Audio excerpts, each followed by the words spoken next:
Bonjour. Aujourd'hui, on va s'intéresser à une facette du Brésil que les touristes oublient souvent de considérer. Ces lois anti-discrimination. Et elles sont incroyablement puissantes. On peut les voir comme un bouclier, mais aussi comme une épée.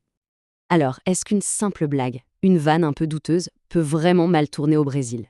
Eh bien, la réponse risque de surprendre, et c'est super important de bien comprendre ça avant de partir. Commençons par le bon côté des choses, le côté protection.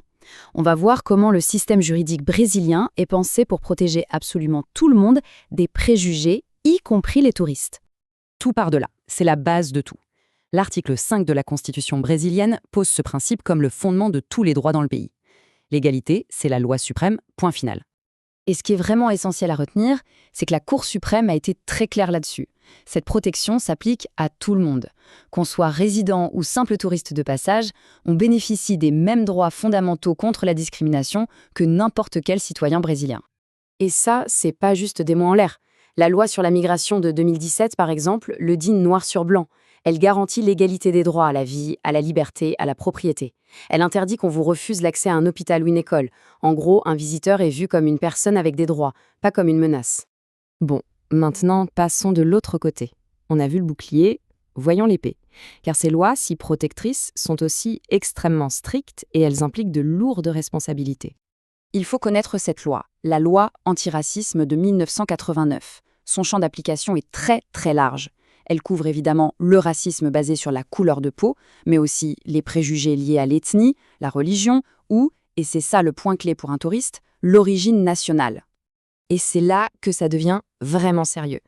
Regardez ce tableau, on ne parle pas de petites amendes.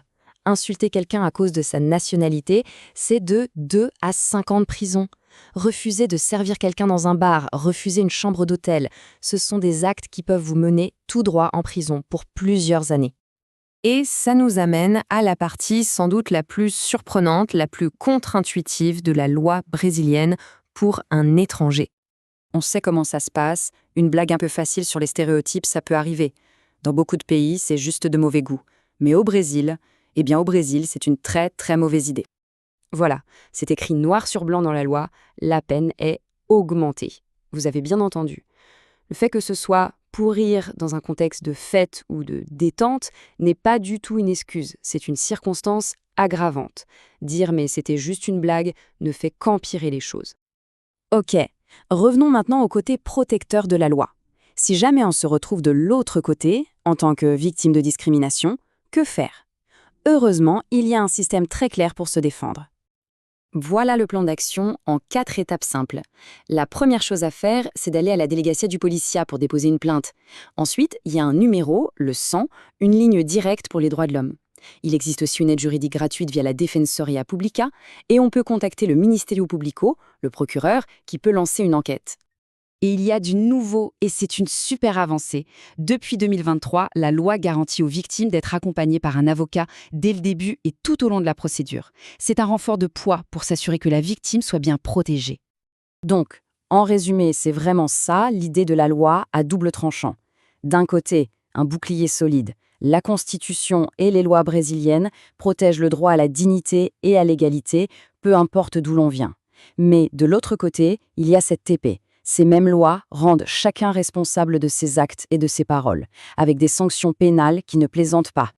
Au final, ça nous laisse avec une question importante, pas seulement pour un voyage au Brésil, mais pour tous nos voyages.